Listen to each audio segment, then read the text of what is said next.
previously on Tales from Tech Titans. He was less concerned that I wasn't techie tech. And he kind of, convinced me, showed me the way of like that I didn't have to be techie tech. It's your kind of big first step up in leadership. Yes, it was, How did you prepare for that? I didn't, I don't think. I just went up there and got it done. And that's what I loved about Brightstar, was that kind of fast pace, and it was just like, get in there, get it done. You didn't really have time to stop and think too much. Yeah. I ended up spending a lot of time with tech people. And in fact, in that last role, the APAC role, I was the only non-tech person on level 1 of this building. So where all of IT sat. So by virtue, I absorbed a lot there as well and learned a lot from the IT. And most companies will these days call themselves a tech company that does. I was talking to an organisation recently, and they had 148 applications across the organisation, and not a big organisation. But that's a technology nightmare, right? How do you make all that hang together? Well, I think that's where, again, kind of always go back to this road mapping and partnering with the business, as in, so what are your strategic objectives this year? What has a tech component that we can help you with? And basically you kind of manage them, in that way. So anything that falls outside of that, well, why are we doing that if it's not part of your roadmap? If it's, pet projects and things like that. So that's what I find is, like, when you have those kind of programs of work or roadmaps with the business, it really keeps everyone focused on what's aligned with the strategy and what's helping to deliver the strategy. And if you can continue to have that focus, then it's very, very easy to point out when something doesn't align with the strategy. Yeah, interesting. Yeah. Which probably puts maybe mission, strategy, vision, goals, etc. much more important than ever. Yes. For that reason. Because, absolutely. As you say, if things kind of don't hang together around that, a very simplified example of this, actually, I had one of the team come and talk to me about this kind of digital business card. Founder's card. You've probably seen it. It's a really cool kind of concept. But it's like, this is great. They want to give us a free trial. They want to do this. So that's awesome. But how does it align with anything we do? Correct. It's a really cool piece of tech, and it's gadgety, and it's, I don't want to not be an early adopter of cool stuff. I want to remain curious to that stuff, but I don't get where it aligns with what we're trying to do as a business. Or how we're going to have an application. We're just adding something because it's cool. And it's, that's a very, very micro example, but that can probably be for sure. Applied more broadly across. And I think particularly at the moment, there's such a prevalence of AI products. That offer you to do 1,000,001 different things. That it's hard to know where to turn. At times. I think when you've got when you're looking at your operating model as well, to the first point, you got to know what's core to the business. And there's going to be areas where you're happy to be a follower, and there's going to be areas where you want to be the leader, right? So I think that helps focus where you look for leading edge solutions and things like that. If Founder's Card is within your leading edge as a business, then that's something that you might do. But if it's not, then it's easy to kind of rule that out. So I think just having rules around your operating model and where you want to be leaders, followers, or having that clarity is important from the strategic and the objectives perspective. And then I think from a proliferation of AI and things like that, what I found I've been doing in my roles is bringing it all back to the data. I'm very passionate about data, so that's another thing supply chain and IT have in common. Supply chain is data. And you need very good IT support, and you need very good IT brains to help you structure that data correctly and meaningfully, and be able to transform that data and make it very accessible.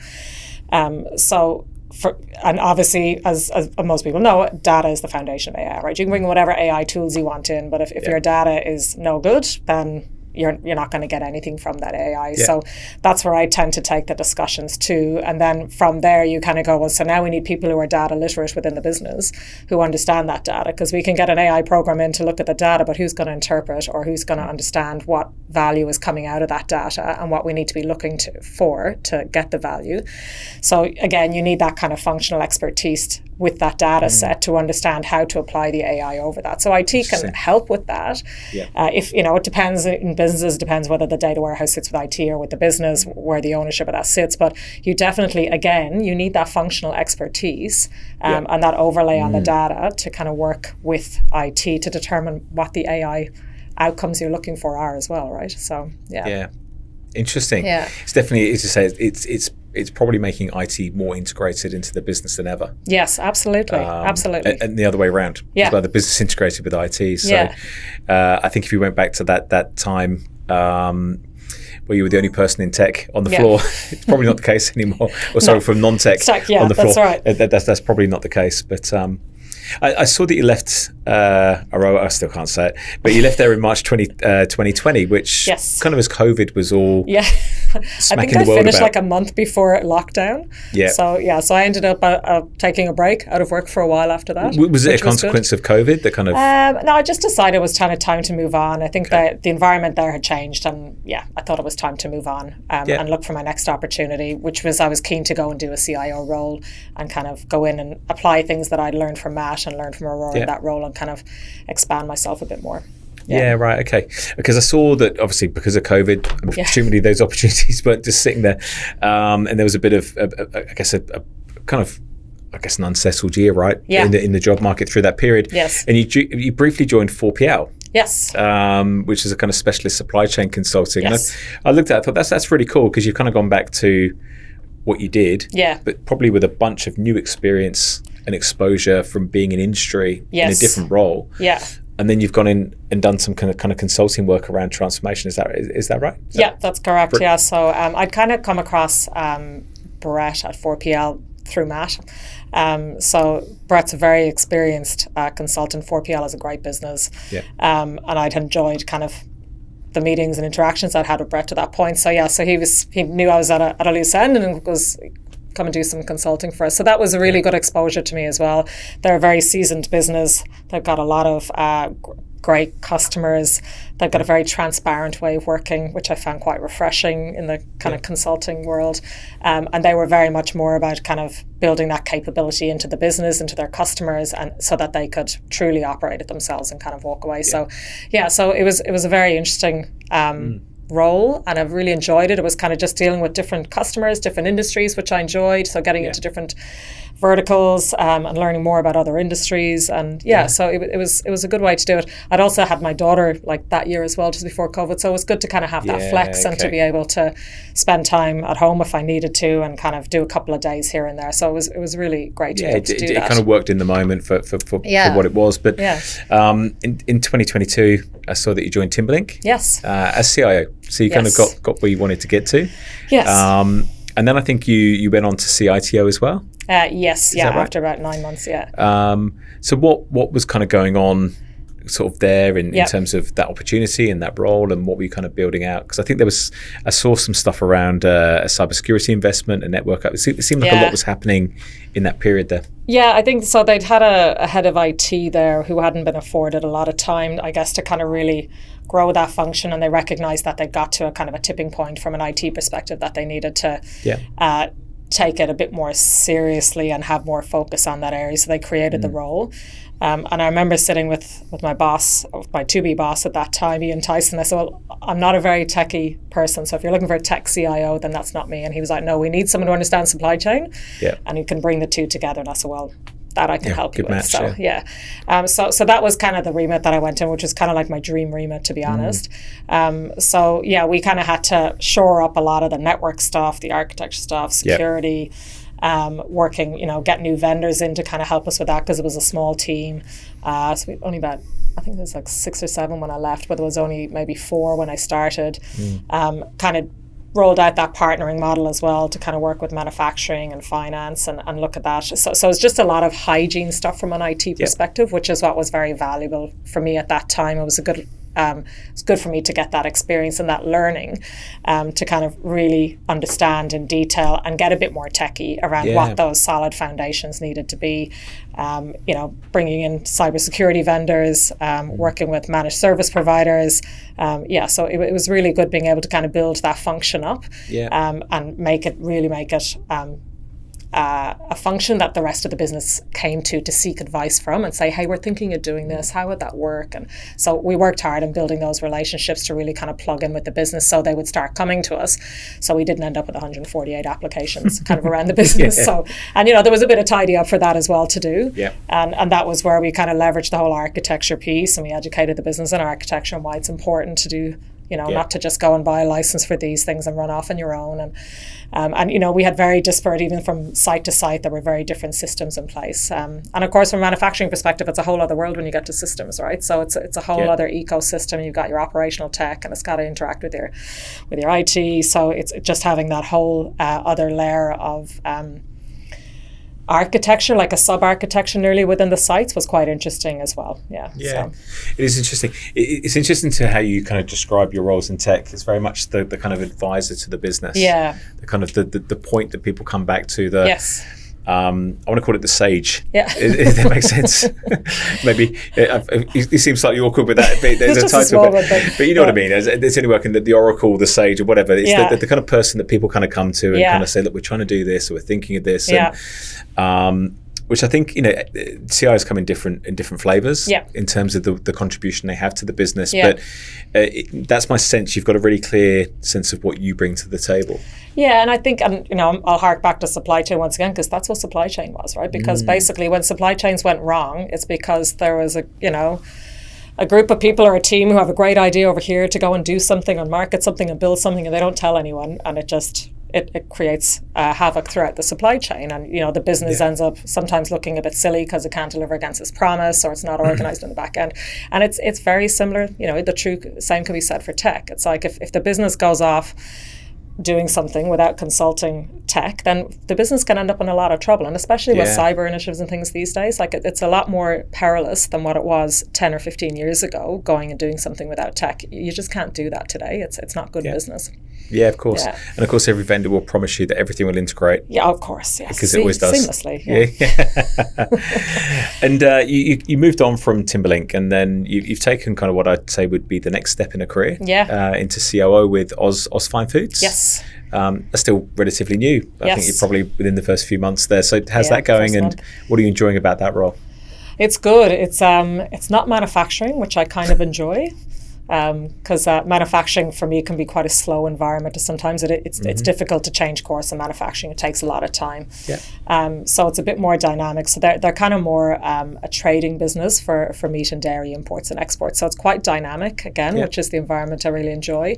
And kind of same. They've kind of had IT there, but not really. Again, kind of similar to Timberlink. It just hasn't been a focus. And again, they've kind of recognized that they really need to shore up the IT piece. And then there's the supply chain side as well. So the operations teams from imports and exports, they're trying to grow some domestic business. So there's a lot more freight and 3PL components there. So it's really, it's quite from a supply chain perspective, it'll be quite different insofar as, supply chain, we love to plan, we love to know what's coming up, coming down the track 3 to 6 months out. But when you're a trading business, it's quite different. And the customer is key. So it needs to be a much more dynamic supply chain. So I think that's what I'm looking forward to, is kind of having to bring tech to a dynamic supply chain and really make that work for the business with the customer at the heart of it. So yeah, great. So you've literally kind of now you've kind of gone through your career having one side of the fence or the other. Now you kind of got a foot in both camps. Yeah, and I think COO is a role I've always aspired to, but I think it's changed. What it meant has changed for me over the years. So I think, 10 or 15 years ago, it would have been just operations, inventory, maybe call center stuff, things like that. And then, it was when I was at Brightstar and I had that realization that I needed to get IT to be part of that kind of COO piece was when, So I'm kind of in where I wanted to be in this role, which is great. Yeah, nice. Cool. Yeah. Alrighty, we're going to do something a bit different now. Okay. Lightning round. So with lightning round, we've got a bunch of cards. Yes. Which I'm going to ask you to just pick a card. Pick 3 cards, actually. Pick 3 cards at random, please, Dan. Okay. And then I'm going to ask you to flip them over. Okay.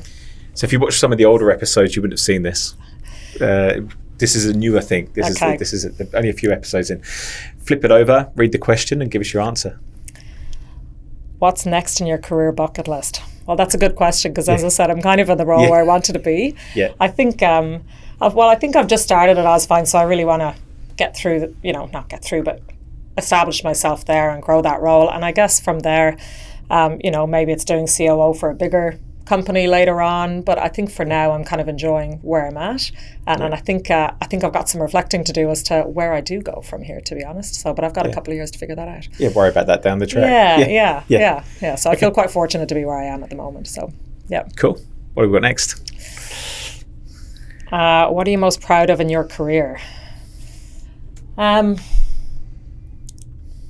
Probably the people side. So some of the people conversations that I've had after they finished working in my team or in the business, So I guess seeing some of them flourish and then move on to bigger jobs, seeing some of them kind of know that they need to move on, but then they reach out 6 months later going, it's the best thing I ever did. I'm now doing this. It was the right move. I was done there. I needed to move on. And so I think it's just hearing all the different stories of people that I've either worked alongside or within my team, and how they've progressed and how they've gone through their careers. So I think, and having being part of their journeys and their stories sometimes and getting them places. As I said, I'm very passionate about it with my teams. It's like, just tell me where you want to get to in your career and I'll do what I can to get you there. And and I'm very proud when people are very transparent with that, and then I can help them do that. So, Yeah, great. Again, going back to your kind of HR roots there, to a certain degree, which is probably where your passion is. And, IT and supply chain is a function. Yes, correct. Whereas, and you can deliver that very well. But it's,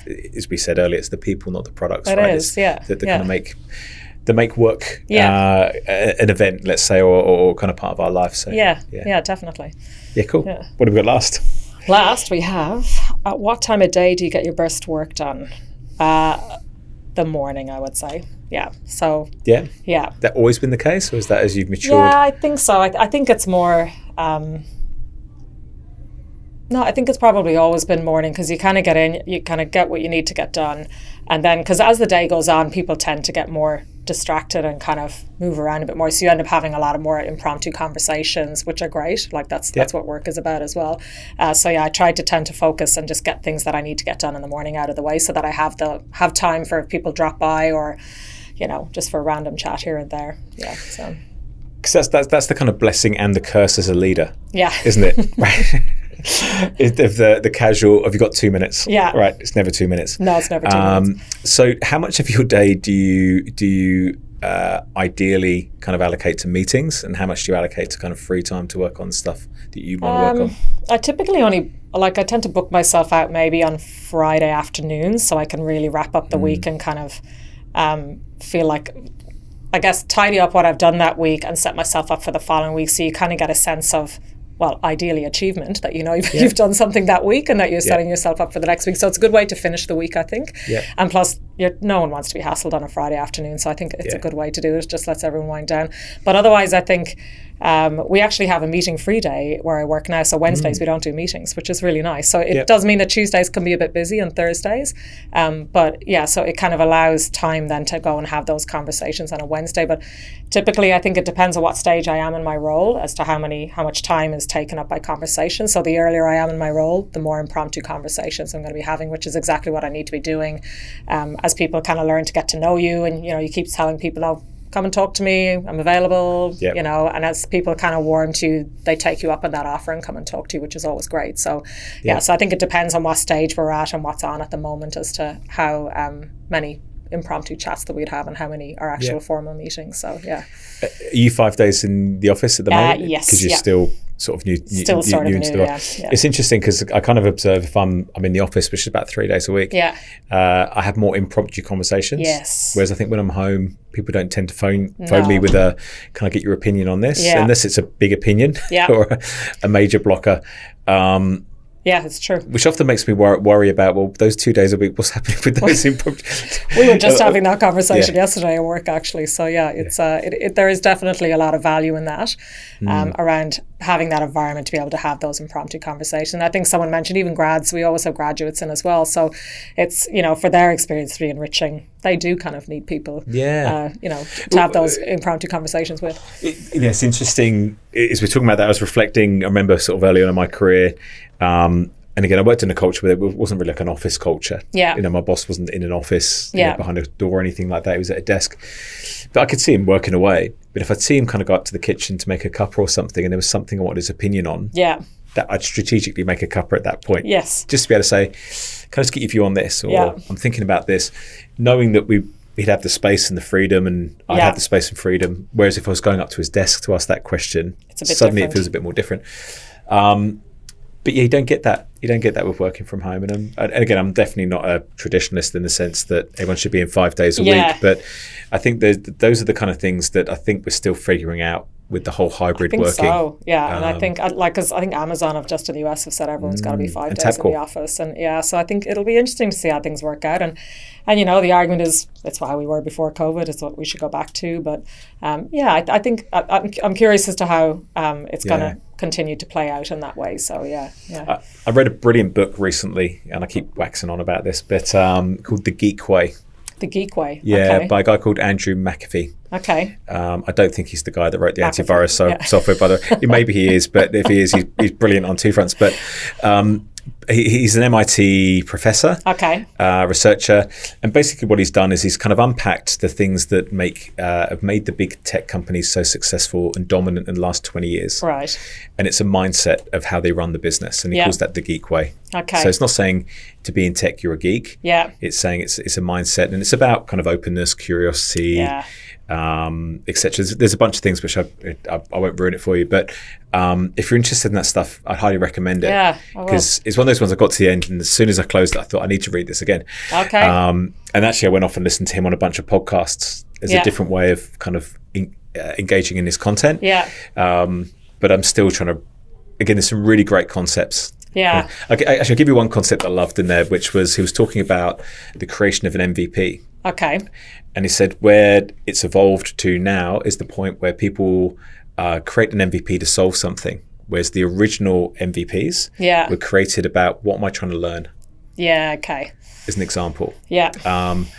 And it's interesting, since I read that, there's a bunch of stuff, not MVPs, but just things that we're trying to do within the business. And I've been working more with the leadership group to say, okay, what are we trying to learn? Yeah. When we implement this or we test it, what are we trying to learn? What are the outcomes? Yeah, what are the expected outcomes, or what are we? Yeah. Or what don't you know right now? Yeah. That putting this in place in 3 months, you want to know. Yeah. In order for us to make a decision as to whether this works or doesn't work, or has an impact or doesn't. It's just little things like that that just again, that may not be rocket science, but there's just a bunch of those kind of little things, practical things, really interesting things through the book that really, really stopped me in my tracks. Yeah, it's interesting, and I think everyone works differently as well. So I think, and as I said, we were having this conversation this week around, back in the office and that, but I think where we got to, and what a bit of a penny drop for me was like flexibility is different to kind of, that there's days in the office, but then there's flexible working. And to me, they were kind of the same, but they're not necessarily the same. Correct. Yeah. So, and I think it's just understanding, but we do need to appreciate that people work differently, have different demands on them personally, and we just so from a flexibility perspective, I think that it still needs to be there. And then being in the office, I think it depends on the type of work, and I think it depends on where the company's at, and I think it depends on the type of work you do. So I don't think it's a homogenous thing that we can just kind of put in play. There's no one size fits all. That's right. No. And I think so. It's interesting. I think it'll be interesting to see how it plays out more broadly and how it works. Well, and I think everything that kind of went before it, broadly speaking, was 9 to 5, Monday to Friday. Yeah. So it was easy. Yes. Right. You employed someone. No one needed to talk about working hours or whatnot. That was the norm. That's right. Yeah. The expectation. Yeah. And now we're kind of going to this world where there is no norm. No. And it's up to every company to kind of find their own way of doing those things. Yeah. And it also aligned that back to the business objectives we were talking about earlier, about strategy, objectives, and all those kind of great things. If you know what your mission is and what conditions need to be true in order to achieve that, then you can implement it. Yeah.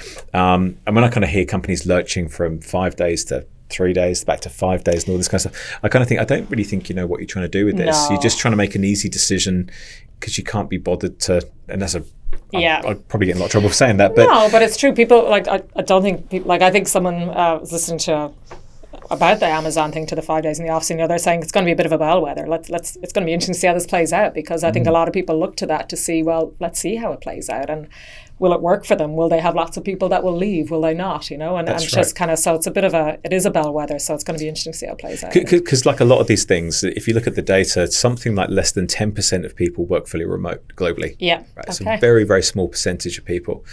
Yet whenever you kind of hear any or read articles or see publications that talk about, remote working, those 10% are very noisy. In their advocacy for that way of working. Yes. Disproportionately to the percentage of people that actually work in that way. Yeah. And again, that's no indictment of those people, but they are very passionate about that way of working, very protective. Yeah. So it's very easy to kind of look at the noise and think, oh, there must be tons of people working fully remotely. Yes. But it's actually not not the case. Yeah. And there's also another interesting thing that I can't remember the exact statistic, but I'm going to say it's about, I don't know, about half the labour market in Australia can't work remotely. Oh, wow. Okay. So doctors, nurses, school teachers, retail, of course, factory workers. It narrows the pool even further. That's right. And I think what we potentially run the risk or opportunity, whichever way you want to look at it, in the future is you kind of have traditionally blue and white collar workers. Yeah. You kind of get the laptop workers that can work from home. Yeah. And the people that are chained to a workplace. So you end up with a different kind of class system in workers as well between their working rights or expectations. So I think there's more work to be done. Yeah. But I don't think it's up to anyone externally to solve this. It's not a social norm. It's about the business and a kind of alignment to their mission. Yeah, I think so. And I think it's, I've heard the term recently, clarity is kindness, right? So as long as you kind of have the clarity of, if the business has clarity where it needs to go, the leaders have clarity about where they need to go, teams have clarity, and you kind of have that full alignment, then, things get going. But it's exactly easier said than done, right? It is easier. It is much easier. Easier said than done. Yeah. I've got a couple of other lightning questions for you. Okay. And one of them, I was going to ask what you're most proud of, what was on your bucket list, but I think we've answered that question. Have you got any career regrets?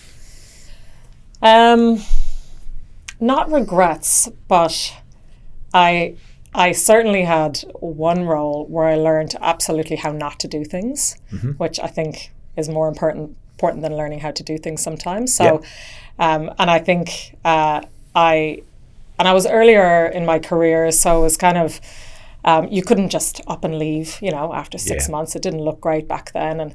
And so I knew I had to persevere for a while.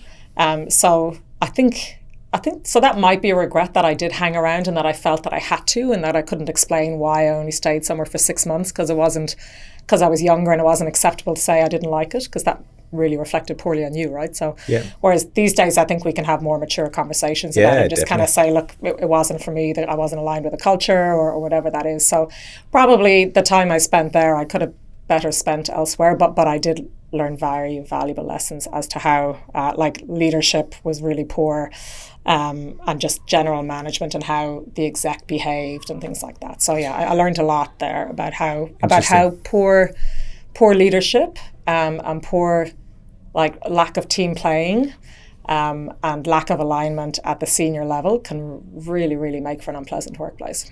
Yeah, interesting. Look, and you're right, sometimes you've got to push through that stuff. Unless you're really miserable. Or it's fundamentally affecting your mental health or well-being or something like that. Hanging around, so figure out, well, hang on a second, why don't I like this? Or why isn't this working? And get to the nub of it, because it's definitely going to help you kind of going onwards and into the future. Yeah, and I think since then, I've kind of had the luxury as you build your experience. Since then, I've typically resigned from my roles and just kind of gone, I'm done here now. I've kind of done what I wanted to come and do. It's moving to the next stage. More people are coming up, and my mantra always is always make myself redundant, right? So every time I go into a role, that's what I try to do, which means you've got to build your team up and you've got to develop people, and you've got to start imparting your knowledge. So for two reasons. So you can go and do other stuff within the business as well. But then when you get to that point, you're moving people up to that role, and then you can move on to bigger and better things as well. So so I've, so I guess since then I've always been I've been a bit fearless in making a call when it's time for me to kind of move on and look for other work and enjoy the downtime between the roles, to be honest. So I think consistently, as a recruiter, what I hear is people worried about tenure in job and gaps between jobs, and that probably rightly so, because there is always bias. Yes. And it's I talk about this a lot, particularly on LinkedIn, but the average job ad gets something like 300 applications. Yeah, right? That's crazy. So of course, what they're looking for in the first instance is, how do I get as many of those off my plate as possible? And it's easy to discount people with career gaps and short tenure and roles because, they must be a problem there. Yeah. Because they're trying to sift 300 down to probably 15 that they can meaningfully look at. So I do get it. Yeah. But at the same time, I think as long as you present it, and to me, a CV or a resume is your marketing document. Yeah, it is. It's to tell your story. It's to create curiosity. Yeah. Not going to get you the job. Yeah. But it's going to be able to present your version of events. Yeah. So that people can understand that and want to bring you in for a conversation. And it's just a different time, right? Yeah. There's such a sheer volume of applicants per role and people that I don't know.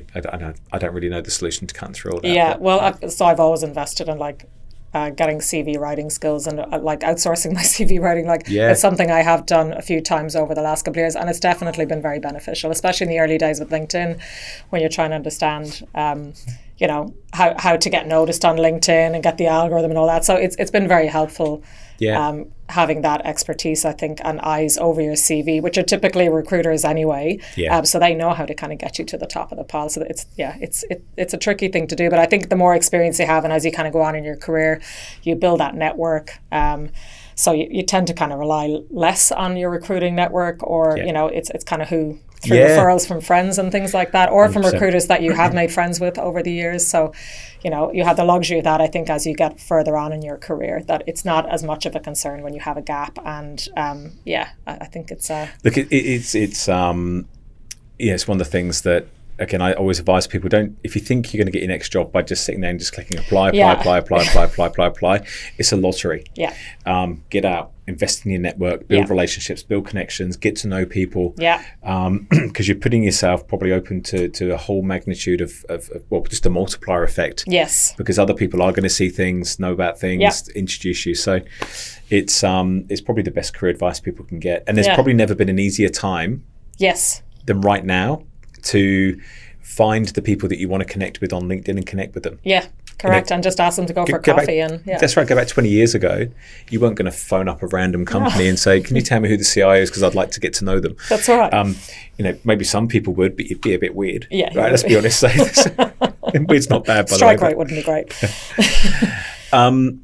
We're shaped by the feedback that we receive. Yes. So I'm interested, what's the most significant feedback that you've received in your career? That's a good one.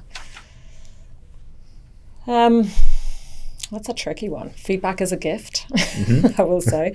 I think I've probably had more consistent kind of coaching as I've gone along, rather than specific feedback, if that makes sense. So it's, and I think both from external parties and then from people within the business, I think more specific things is kind of around, kind of get out of the detail a bit, look more broadly, but then you have some roles, it's you need to get into the detail. So I think it's kind of role dependent, but more generally, I think from a coaching perspective, it's just to kind of keep pushing yourself and keep learning new skills, always learn. If you think you can't do something, you probably can. So I think I've probably had a lot of coaching in that way, that people have been very supportive in pushing me through. But feedback specifically, sometimes that's a bit of a corny one, but sometimes probably I can move a bit too quickly. And, when we go to change management and things like that can be add a bit more stress to things. So that's probably one of the areas that sometimes I need to check myself on, is that I'm not pushing the team or the organization too quickly to kind of, they can't digest the change that's coming down. So, yeah, nice. Yeah. Okay. I asked Matthew and he said, no, I was joking. That would have been an awful reveal moment, wasn't it? That's right. If you had a singular piece of sage advice for the next generation, what would it be? I think back yourself. Don't be shy, be curious. And don't be afraid to have chats with leaders above you, because you'd be surprised how accessible they can be. And I have always been fortunate with that, where I've worked in more medium-sized. I've always avoided large organizations because I wouldn't thrive in that environment, I don't think. So I like that kind of medium-sized, where you can have access to CEOs and more senior management and the exec team. So I think that's what I would say, is don't be curious and don't be shy. Do go and have coffees with the exec and things like that, and learn and ask what you think are the stupid questions, which there's no such thing, of course, but just go and fact find and learn. And I was reading recently about it was like a kind of post-grad business course in the US that was being taught, and the lecturer set the homework for the week to say, go off and reach out to the most senior person at a company that you really admire and ask for a coffee. Yeah. Gets the following week. Who did the homework? Only a couple of people in the class had done it. Have you heard this story? No, but I'm not surprised that only a few people did it. And so he says, well, who did what? And one of the guys said, actually, I reached out to Bill Gates and he replied to me. And it's pretty powerful. It is. To your point, if you don't try these things, what's the worst? They don't reply. Right. The best is they do reply and say, great, let's have 15 minutes. But the advice I read, and I called him Scott Lancaster. It was Scott Galloway. He actually talks on this topic. And he says, if you're going to reach out with a reason. Yeah. Reach out and say, I'm looking for this specific piece of advice, and the reason I've reached out to you is because I believe that you could help me on this. Yeah. But he always says, actually, as well, he gets a fair few of those, but the ones that he engages with are the ones that will message him a week later saying, just bumping this to the top of your inbox. Yeah. Because people are busy. Yes. And just because they didn't reply in that moment doesn't mean that they. Yeah. And maybe bump it a couple of times, and if after that they're not, then maybe leave alone. That's borderline stalking. Yes. But I think, but don't be afraid. Yeah. Just go and do those things, because you'll be surprised by the generosity and kindness of people. Yeah. People like to talk what they're passionate about, right? So if they're in a role, and then chances are they're passionate about what they're doing. So that's right. You can tap into that. Cool. Yeah. That's the tough questions done, by the way. So I'll let you off now. What are you kind of reading? What are you listening to at the moment? What kind of is inspiring you? I'm reading Scalable, because that's something in Ausfine that they've been applying from a business model perspective. So it's just kind of how to scale quickly, I guess. So that's interesting. And I listen to, I'm a big fan of Hard Fork podcast on New York Times, which is all things IT. So they talk a lot about what's happening in AI and what's happening legal wise with all the social media. So they just cover tech more broadly and what's happening in Silicon Valley and around the world and things like that. So that's really good to stay abreast of a lot of the AI pieces as well. So but otherwise I'll listen to non-tech podcasts, and I read. I'm always reading, but not always work stuff. So but I do like to read. Yeah, great, good stuff. Yeah. There's actually a great book. I forget the author now. It will come back to me, but called Scaling Up. Yeah. If you've come across that. I think that's that book, Is it maybe the same one? It's like a brown book. Maybe. It's got a brown cover. It's written by the lady was the COO for Stripe. Okay. In Silicon Might Valley. be a different one, yeah. But it's just, it's actually a book you can't really read like in a traditional book sense. It's more like a handbook. Yeah, okay. You can kind of go to sections and let's talk about performance management or this. But it's just a really interesting. She's kind of assimilated a lot of that knowledge from growth companies. Into kind of how they went from sort of virtually nothing to big enterprise. So definitely recommend that. Yeah, thank you. Yeah, it's a big change to do that, to kind of transform up to scale. It's hard, and a lot of companies don't make it, right? So No, and actually I was just talking to the previous guest about this, which often it's a different skill set and mindset from founding a business to scaling a business to becoming an enterprise business. Correct. And you kind of need to move through different skills to achieve that. And sometimes different leaders, right? So you get different leaders for those things as well. And each time you need to kind of stop and regroup and do a bit of a mop up and then get ready and go again. And so it's quite a different mindset and different skill set. Yeah. Awesome. Thank you for your time. Thank you very much. Hopefully it wasn't too painful. No, not at all. Enjoyed it. Good. Yeah, it was a good chat. Thank you. Thank you for listening to Tales from Tech Titans, and be sure to follow us wherever you get your podcast. If you'd like to get more insights about tech careers, then check out the Ember, that's EMMBR LinkedIn page for the latest updates, articles, and engaging discussions.